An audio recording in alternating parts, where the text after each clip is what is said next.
Nah, selain itu juga untuk metode pos seperti yang kemarin kita suarakan bahwasanya di Kuala Lumpur banyak pedagang surat suara, di satu surat suara dibanderol antara 25 sampai 50 ringgit Malaysia.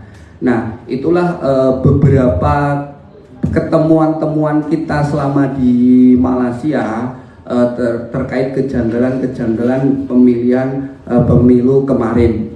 Ya, untuk masalah surat suara pos ini kan memang konsep dari PPLN di Malaysia sendiri itu mengirim surat suara pos sampai benar-benar ke penerima. Layaknya kita memesan barang terus dikirim lewat JNE ataupun JNT sampai ke penerima, diambil tanda tangan ataupun gambarnya.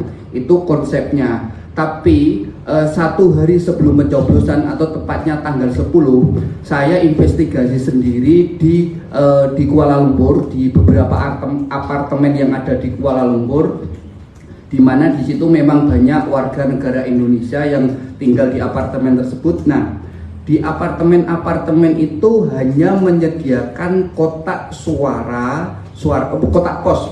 kotak pos itu di jalur tangga.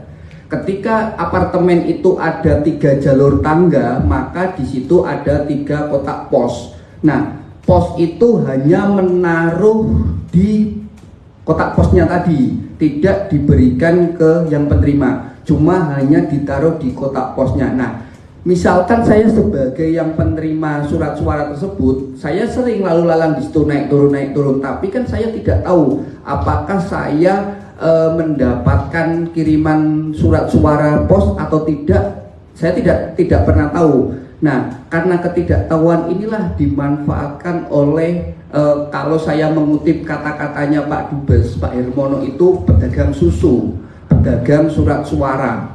Nah, inilah yang dimanfaatkan oleh pedagang surat suara itu tadi. Mereka memang sengaja mencari dari kotak pos 1 ke kotak pos yang lainnya. Akhirnya dari 1, 2, 9, 10 sampai terkumpul banyak. Nah, ketika mereka terkumpul banyak, mereka akan mengamankan di satu tempat titik, dan di saat itulah siapa yang mencari yang membutuhkan surat suara itu tadi. Misalkan si caleg membutuhkan surat suara sekian ribu, sekian ratus, atau sekian berapa, disitulah harga tarik menarik harga sekian ringgit, sekian puluh ringgit itu terjadi.